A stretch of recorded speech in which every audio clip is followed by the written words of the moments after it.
I allowed his 2 feet to my hips. So right from here, he wants to get up from this position. I wasn't really expecting him to want to get up, so I wasn't really ready for it, but you should always be expecting for your guys to get up when they're on bottom. See, because your primary goal is to hold them down, secondary goal is to pass their guard. So you see from here, he comes back through, he puts 2 feet on my hips, and he makes space with that. Anytime there's 2 feet on the hips, the guy can stand up. So I was like, damn it, I'm gonna lose. I wasn't really actually thinking, damn it, I'm gonna lose him. I was just thinking if he stands up, I'm just gonna out wrestle him. But still, he stood up, and it was actually probably better for him to stand up. At the time, my guard passing was good, but it wasn't like it is today. At the time, I probably could have put more pressure on him in a standing position than I could have in a guard passing position. Like I probably could have put more pressure on him from the feet than I could from the ground in like a top passing position. So it was probably actually better for him to stand up from my perspective, because I could put a lot of pressure on him from standing, move him around, get to the head. Whereas passing, it was hard for me to make cranial shifts on him at this point.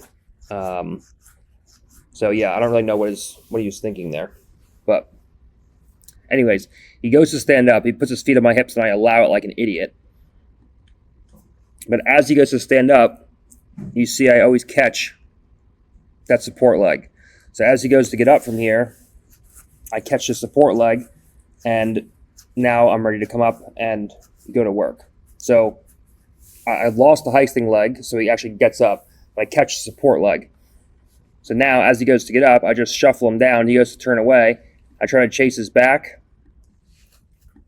I almost pass his guard, but he brings the knee to elbow connection with the side guard. So then, like an idiot, instead of going to outside camping, which didn't exist for the next, 7 years or whatever it was, 6 years, I just try to like spin around and take his back, and I end up losing the whole position. But what I should have done right here to win the scrimmage, like I hustle him down. Like, you see the difference is this. It's very subtle. You don't even really think about it, but every time I try to stand up on him, it was the easiest thing in the world. He tried to stand up on me, and I put him under a lot of pressure trying to get up. So this makes a big difference over the course of a match. So you see from here, I hustle him down, and then from here I do this stupid back take instead of trying to go in and go to outside camping.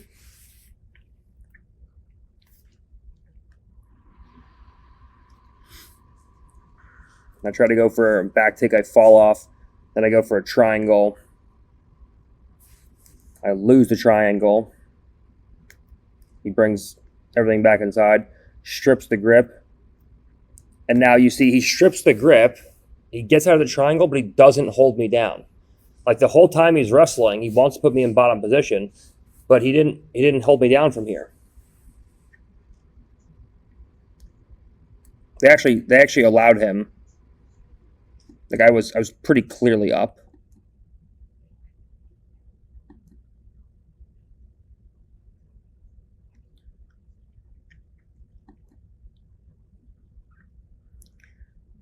Like he didn't do anything to try to hold me down from here.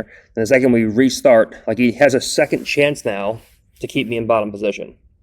Like he has a chance. I started on bottom. All he has to do is crowd me from here, and he can hold me down.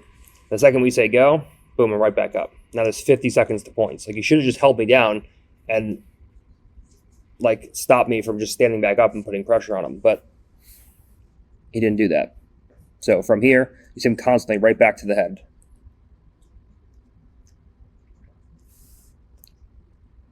Now Flo's going to do some stupid replay while the match is still going on. So we're down in this little square here. And you see from here, I try to go, and this is actually an important part of the match that Flo is just going to like have on this tiny little part of the screen down here. This is great. So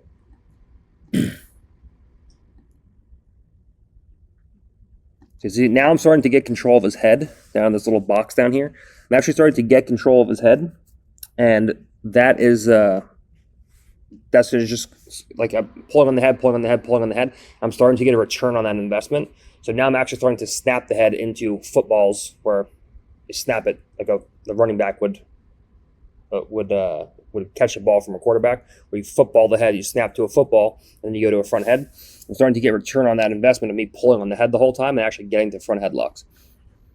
So you see from here, we go in, and I try to sit down, and I go for like a shitty ukewaza.